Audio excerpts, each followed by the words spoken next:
Shalom Bapak Ibu Saudara-saudari yang saya kasih dalam Tuhan Yesus Kristus. Saat ini kita sudah memasuki bulan Agustus, memperingati kemerdekaan Republik Indonesia. Karena itu biarlah kita dalam bulan ini kita akan mengalami kemenangan demi kemenangan. Sabda Sadik pada hari ini berbicara mengenai jangan menyerah, selalu pandang Yesus. Teks terambil dari Ibrani 12 ayat 3-4. Ingatlah selalu akan Dia yang tekun menanggung bantahan yang sehebat itu terhadap dirinya dari pihak orang-orang berdosa, supaya kamu jangan menjadi lemah dan putus asa. Dalam pergumulan kamu melawan dosa, kamu belum sampai mencucurkan darah. Bapak Ibu yang saya kasih dalam Tuhan Yesus Kristus, kalau kita melihat dan membaca di dalam Ibrani pasal yang ke-11, di sana menjelaskan definisi iman dan memberikan barisan tokoh-tokoh iman sebagai contoh yang konkret. Dan saat ini penulis melanjutkan dengan menasihati agar pendengarnya mengambil tekad untuk setia berjuang dalam perjalanan iman ini. Iman yang pertama sekali diterima dari Kristus yang sudah mati berkorban bagi keselamatan orang percaya.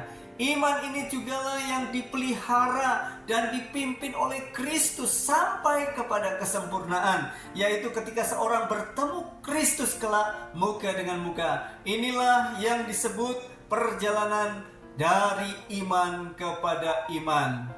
Bapak Ibu, kalau kita membaca di dalam ayat yang pertama, ini merupakan suatu perlombaan yang wajib. Perjalanan dari iman kepada iman sesungguhnya adalah suatu perlombaan yang diwajibkan bagi orang percaya. Ini adalah gambaran kehidupan orang yang percaya. Perlombaan ini mengandung beberapa aspek penting yang harus diperhatikan oleh orang-orang percaya. Yang pertama, disaksikan oleh banyak saksi, ibarat awan yang mengelilingi kita. Saksi-saksi itu adalah Allah sendiri, iblis, dan juga dunia yang belum percaya, serta orang-orang yang beriman lainnya. Yang kedua yang perlu diperhatikan, ada hal-hal yang merintangi kita, yaitu beban dan dosa kita. Sebab itu haruslah ditanggalkan. Ibarat orang yang berlomba lari tanpa membawa beban sama sekali. Hal yang perlu diperhatikan yang ketiga adalah karakter. Yang diperlukan adalah ketekunan. Di dalam ayat 1, tekun ini berarti bertahan dan berjuang hingga mendapatkan kemenangan.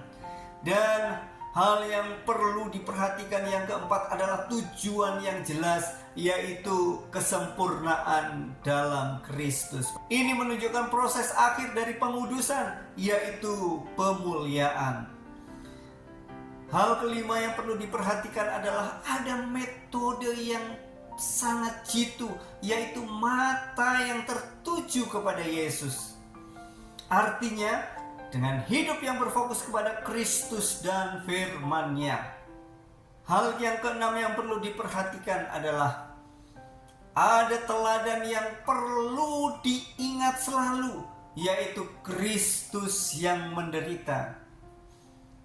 Kristus telah memberikan teladan yang sempurna dalam penderitaannya yang tekun dan berhasil dengan memikul salib hingga Dia naik ke surga dan duduk di sebelah kanan Allah Bapa. Yesus telah menanggung bantahan yang hebat atas dirinya dari orang-orang berdosa. Hal ketujuh yang perlu diperhatikan, ada peringatan yang perlu diperhatikan oleh orang-orang percaya, yaitu jangan menjadi lemah dan berputus asa. Perhatikan ayat yang ketiga bagian B. Dengan mengingat penderitaan Kristus yang tekun, kita akan menjadi kuat dan setia bertahan seperti Kristus.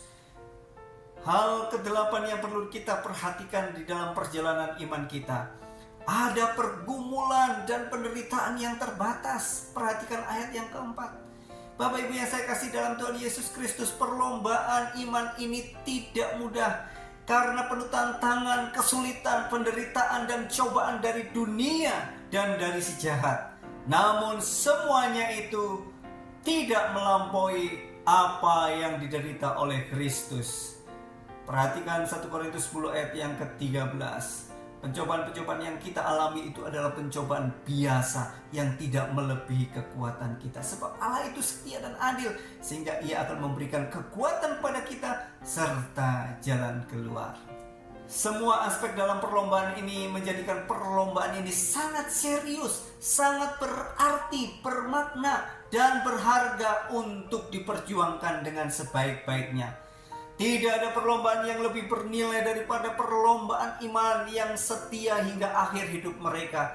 Tidak ada perlombaan yang lebih bernilai daripada perlombaan iman yang membawa kepada kesempurnaan dan kemuliaan yang sifatnya kekal abadi.